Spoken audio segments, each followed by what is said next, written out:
Hello and welcome to AITPM News. And in this week's edition we have stories about transport professional bias. It might not be malicious or ego-driven, but it is real.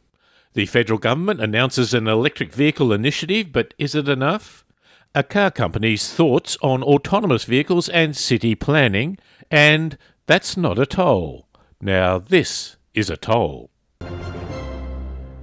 How we envisage a situation leads to how we look for solutions. All comments on transport are understandably based on assumptions of what the problem is.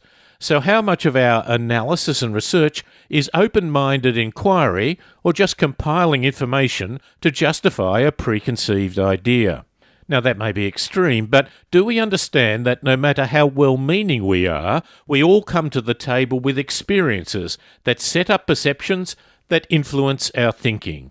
Dr. Alexa Del Bosque from Monash University and her colleague Kelsey Ralph have written a paper titled "I'm Multimodal, Aren't You? How Egocentric Anchoring Biases Experts' Perceptions of Travel Patterns."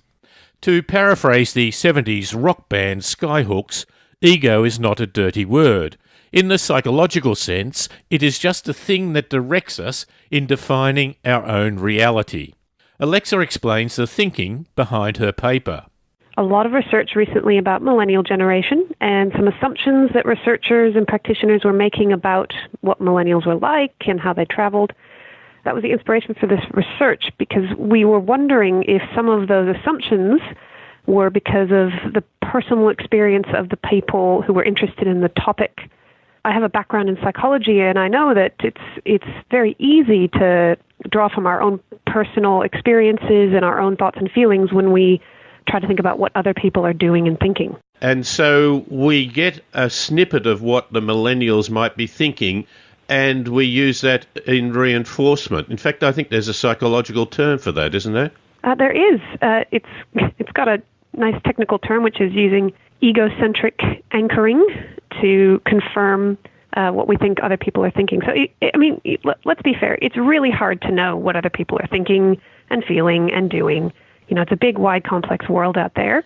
So we use lots of heuristics, as you mentioned. They're mental shortcuts to just work out what's going on in the world around us without being crippled with indecision at every turn. And one common heuristic is, okay, I'm not quite sure what you're thinking or feeling, so I'll start with what I know and then adjust based on what I think you know.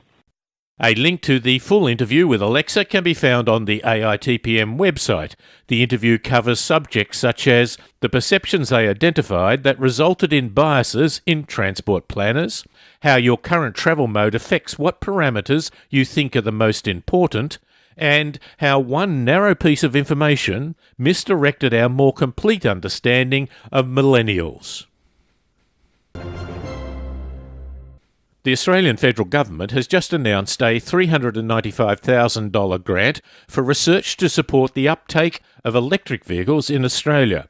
Transport for London has just committed £18 million, or 31 million Australian dollars, for actually implementing something: more rapid charge stations that power up vehicles in 30 minutes.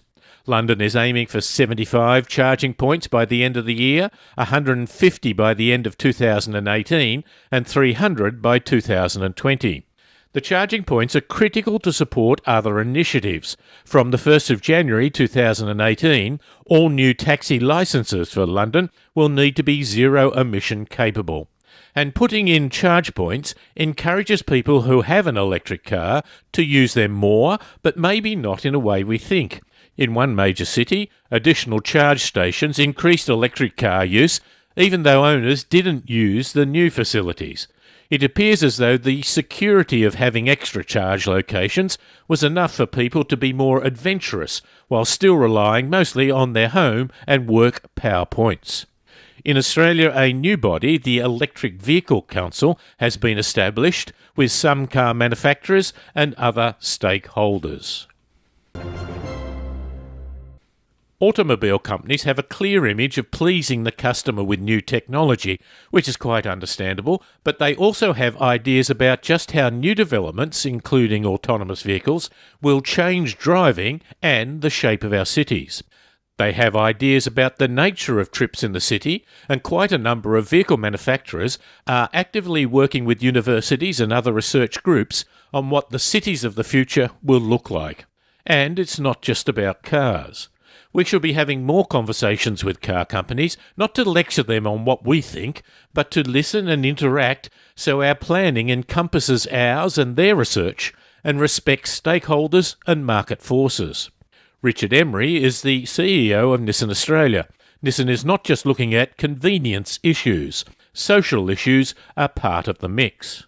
From our perspective, we talk internally around heading towards an environment where you have zero fatalities and zero emissions. So those two factors are key drivers in the technologies that we invest in. I think people's perceptions of autonomous drive, or let's call it driverless cars, which some people like to use the term of, is exciting for many people. I think what occasionally is lost is the understanding of what that really does mean in terms of the daily commute or the driving environment that we deal with. Because obviously car companies have got to the point with the technologies that we're all pretty confident that we can deliver cars that do all the things we need them to do to fulfill autonomous drive at the various levels. But whether society, whether the transport systems, the roads are ready for that level of automation, I think is the challenge for whether it be Australia or any other country around the world. A link to the full interview is on the AITPM website, and in that interview some of the issues Richard discusses include car manufacturers are not aiming for bland cars that are only used for the function of mobility, although some of the time that is their function, but at other specific times it will still be to enjoy the driving experience. The design of cars, particularly interiors, will change. This might be considered one for the rev heads, but it actually has a huge impact on how we use our vehicles. And if autonomous vehicles are so good, do we really need speed limits? When London introduced a congestion charge, the fee to drive into London, there were exceptions for vehicles that produced lower pollution levels. Now they want to get much tougher. London has already reduced the number of cars that can get exceptions, and now the Mayor of London is implementing additional charges for vehicles that don't meet the latest pollution standards. Currently, cars pay £11.50, or nearly $20 Australian, to enter inner London.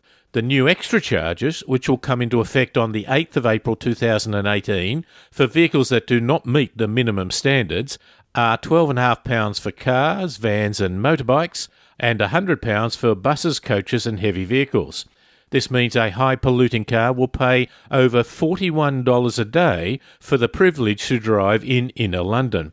The London Mayor is also looking to extend the area of the ultra-low emission zone across Greater London, initially for buses, coaches and heavy vehicles, and ultimately for cars as well.